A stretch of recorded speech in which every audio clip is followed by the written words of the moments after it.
Another thing we're following tonight, President Biden going to be hitting the road tomorrow. This time he is headed out west. Joining us now is NewsNation's Kelly Meyer. Hi there, Kelly. So give us an idea of what the president's going to be talking as he heads to the West Coast, specifically to Portland tomorrow.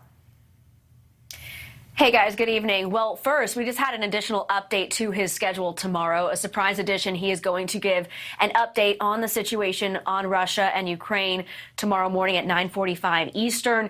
This comes after Ukrainian President Zelensky called for more weapons tonight, saying that if they had access to all the weapons they needed, that they could have ended this war. We are hearing and have heard reports this week that Biden may be authorizing an additional $800 million in weapons assistance.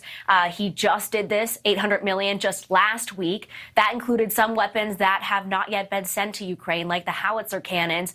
We don't know yet if this will be approved, what could be in this package. He also may talk about the future of troop presence and force posture in Europe. That was something that he talked about after his meeting with top military brass today. But right after that, as you mentioned, he will be taking off. And I mean, right after that, about 20 or 30 minutes after he has a flight headed to Portland, Oregon, he will be heading to the airport there to talk about infrastructure investment, touting his bipartisan infrastructure package. Here's the White House press secretary talking about that earlier today.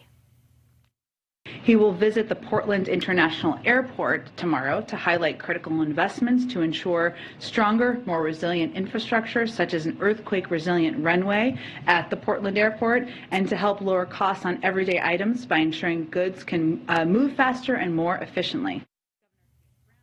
Biden taking somewhat of a victory lap on this bipartisan infrastructure package. He is headed to New Hampshire. He has done this past week. He was in North Carolina, Iowa, and now in Oregon. And now he's also heading, finalizing the week here with the trip to Seattle. So that will complete his Pacific Northwest trip, the first trip since he became president. Marnie and Leland.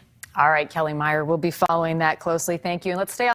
Thanks for watching. Click the red subscribe button below so you can get more of NewsNation's fact-driven, unbiased coverage.